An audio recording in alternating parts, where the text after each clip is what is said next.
Welcome to Under the Hood Sports. I'm your host with the most, Johnny Hill. Hey man, say man, I hope everybody doing good out there. And this is Under the Hood Sports, and we're doing our player spotlight series on Jeremiah Jordan. How you doing, JJ? How you doing, man? I'm doing good. How you doing? Man, I'm doing fantastic. For the people who don't know who Jeremiah Jordan is, this man, he is really what I like to call Mr. Seatbelt himself, man. This man, JJ, he can do it all, man, at corner. And he came from Harden, Division II, and he is really on the rise. He just committed to the University of Memphis. He's coming back home. So, JJ, how your day going, man? Let's get into it. How everything going with you, man? Everything going good. Just had a little workout earlier, but I'm chilling. Man, that's great, man. That's great. JJ, let's tap in right quick and really dive deep, man. Went to Cordova, Yeah. high school. Went to Cordova High School with first team All Region at defensive back, second team All Region at wide receiver, and second team All Region at kick return. JJ, were you looking back on your Cordova days, man? How did those shape really the opportunities, the offers, and everything that happened, like who you are as a player today? Um, at Cordova, I guess towards my like 11th and 12th grade. Well, I didn't get a chance to play my 11th grade year due to COVID, Mm-hmm.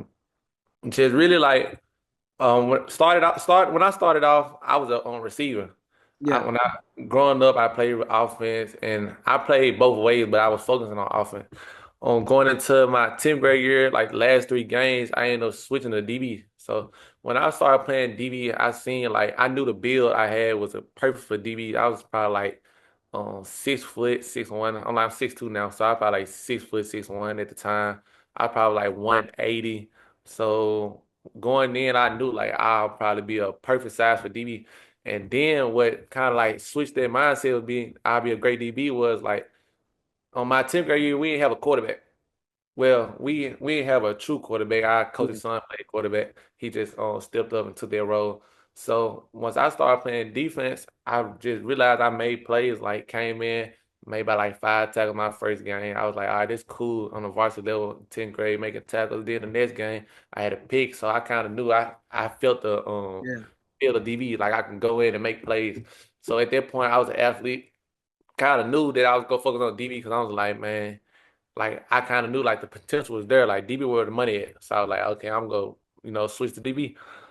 So man, going in, 11th grade year, COVID hit. So that was tough. Just knowing like how the recruiting process go. The 11th grade year is really crucial. So after that 11th grade year, after the 11th grade year, I went to camps trying to get some exposure, get the name out, just, in front of the coaches I can. End up getting a few offers on Arkansas State, UT Martin, and Austin P.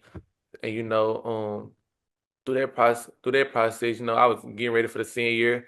COVID came, that took a lot. Well, when COVID came, a lot of the colleges they didn't really bring in too many high school guys. Yeah. So like, at that point, they weren't bringing in too many high school guys. So you really like if you had the opportunity, you was lucky. So but going in, I had a mindset where man, I done got these schools looking at me. I got a few offers. I got like three offers, but I got interest for some more schools. Maybe if I just go and get the see the field and show them how I play, I get even more. But through that senior year, it was kind of tough. I ended up getting like a high ankle sprain right before the season, and I ended up missing like first three games. Yeah, I ended up missing like first three games for real. So that was kind of tough. Came back playing on it, but season ended up going 1-9. That was tough. That was real tough. But still balling, and then just trying to as I got going as the season going, just balling, doing whatever I could do on all sides of the ball. Like you said, I played on special team, offense, and defense. So Yeah. I was really on the field the whole time, trying to man do what I could do for the team. But going 1-9. And like I said, I was really looking to see if I could get any more schools, but I think that kind of hurted me as a through the process because I probably should have committed to a school when I had the opportunity. But I think waiting out so long, it kind of like hurted me at the end.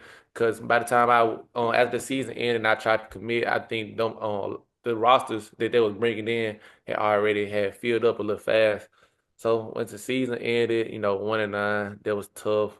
After the season ended, I'm going through the process where I'm just trying to send my film out, you know, send my film out, get love from the schools, and see who interested in me, and the schools I'm interested in. I ended up I had went to a hiring camp through my school through the camp process, and they showed me love, and I didn't get an offer from them at the time. But when I reached out to them, they thought I was gonna be D1 as well because they seen the potential.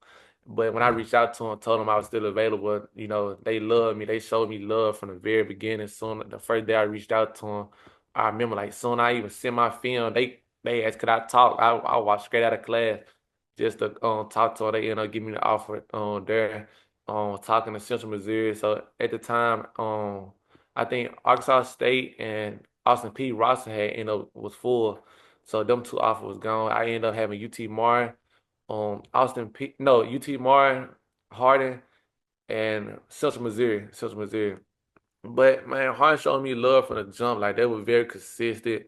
All the coaches just ended up reaching out to me as well, just like every day. So I think going into on signing day and once I even visited Harding and just seeing all the love they had, I had already knew Harding was a great school. Like academically, that was a great school that was close to home. So my family can come in the games. I can go home whenever I need to.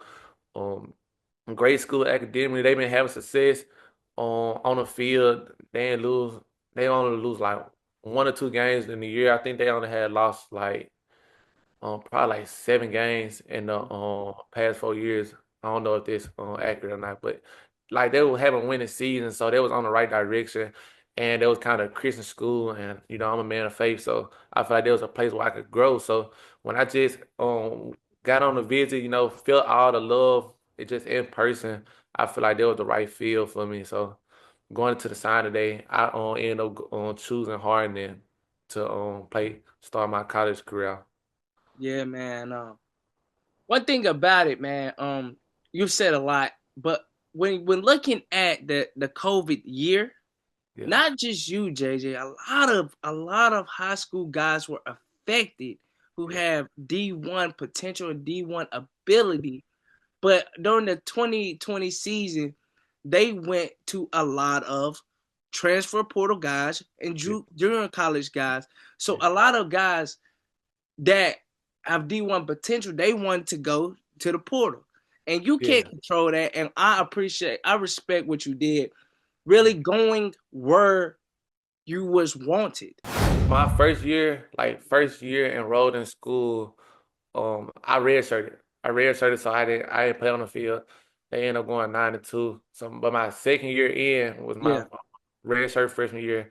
My redshirt freshman year, we ended up going all the way, like undefeated national champion.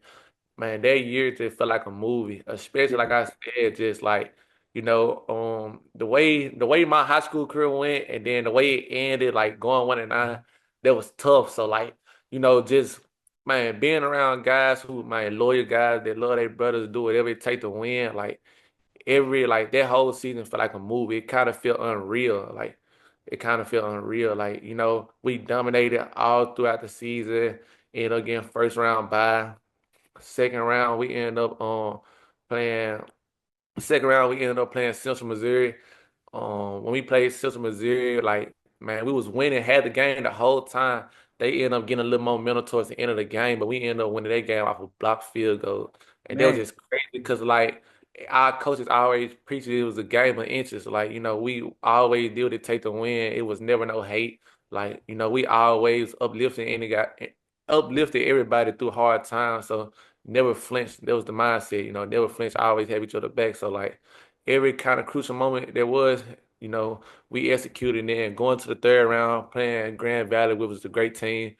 Man, defense had a great game, and they also had a great defense at the time. So we ended up winning that game 7-6, and like they end 7-6 most of the time. I think like going to the fourth quarter, it was 0-6, and when they had a great defense and we got a great defense, we getting stops, they getting stops, and man, it just felt like going into on the fourth quarter, offense started getting momentum. Yeah. On fans getting engaged. Like you said, on the teammates just like stand with each other, uplifting each other. Like you could just feel the life in the stadium as going into the fourth quarter, like as the ball got moving and what was crazy, like how we won that game, it was like it was a fourth down, it was like 4th and 1. Hmm. And quarterback got in, like QB sneak. It was almost to the point where like they QB sneak and they tried to hit him, but he kind of like stepped back, Yeah. find in, got it. Like, everything just felt like every game just felt like a movie. Like we never flinched, always had each other back. So there were kind of two crucial games in there. So, going into the semifinals, we had Lenora Ryan kind of dominated that game, won that game. That was kind of just set the tone how we was going into the national championship. And man, when we got to the national championship, McKinney, they was really the plan the whole time, just do what it takes, like, get to McKinney and win. Man, we got to McKinney. Colorado, they got a great team. They came in, they scored first drive. They scored first drive, and then we came back, we scored, and at that point, the rest was history. Like we took over, defense locked in.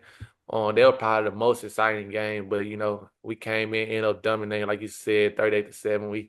We took it home all the way. Man, and you did make some plays that year as well, man. You had a couple PBUs, an interception. So, man, let's transition into your last final season. You made plays, had a couple PBUs, a pick. So, man, go ahead. How was you would describe your last season before hitting the portal? How was that? Um, the last season, it was kind of starting off. I'd say starting off. My first year on the field, I feel like I was getting targeted. Like I said, I was a freshman on the field, Yeah. so I got a few targets. Man, I would say, last year's season, this past season in the conference, I feel like I wasn't getting that target. Like you say, when you a lockdown corner, you 6'2", I feel like I wasn't getting too many targets, but still finding ways to impact the game. Like I said, if you look on the film, I came down and make it tackles, but man, it got to a point where like it wasn't even about the stats no more. It was just about trying to find ways to win. Yeah. Always to win, uplift. Like I couldn't at that point. I couldn't worry about the stats. Like just enjoying the game, like for real. Because at the end of the day, it's a game. Love the game. Like you can't really just get caught up in the stats for real. Oh, because the game can be taken away any moment. So really just enjoying every moment. So when I did that, it made me feel a lot better about it. But going into the playoffs, that's when the action came. Like I Mhm. knew it was time where the action would come, so I knew I just had to be ready because it was gonna come for sure. So going in the pit, they targeted me. I started getting a lot of targets then, and target a lot of targets then, and then at the end of pit game, like after halftime, I ended up breaking my finger. So I ended up breaking my finger. It was crazy, and then like I was like, man, I don't know how I'm gonna do it, but like going into the rest of the season, finishing the season off, I ended up playing my last 2 games with a club. So I was like, Really? man, yeah, I ended up playing with a club because when I was trying to run, it would really hurt. So I was like, I'm better off playing with a ball. So I'm out there, my fist balled up. I'm out there. I said I was better off with a ball, like playing with one hand. Still didn't allow no catches on the last 2 games. I really couldn't. One thing I didn't like for real, the last 2 games, I felt like the coaches of quarterbacks of the rest of the other team probably knew. So they targeted me a lot. I ain't give up no catches, but it was plays where I knew if I had both hands, I would have took the ball away. But playing with the club, especially in Grand Valley, that was a cool experience too. Like we was out there in the snow. Man, I feel like I dropped 2 picks trying to grab the ball with the club, and then um Fair State game, I feel like it was a position where I could have took the ball away, but I couldn't because I had the club on. But it was a great experience. I feel like going to that second year, I developed even more as Yeah. a DB technique wise and everything. So yeah, I feel like I had a great season and ended up finishing off last year's season first team all conference. So I still left impacts in the conference. That's what I wanted. And I salute you because JJ, when really looking at your stuff, man, you really are like a lockdown corner, big body, like you said, Yeah. 6'2". And one thing about that too, you can't teach that. Yeah. You know what I'm saying? And I didn't get an opportunity to see them games, especially with the club. But man, Yeah. how you describe it, man, that's really impressive because a lot of people don't know. I had some friends who I know who play with a club, and that is very, very difficult. And really to make plays with the club on top of that, I really do salute you. For the audience who don't know, and if you're a little late, JJ just committed to the University of Memphis. I want to ask you, man, how does it feel being from Memphis? You know what I'm saying? And get an opportunity to put that tiger, on that Yeah. helmet and really play for the city. How does that feel?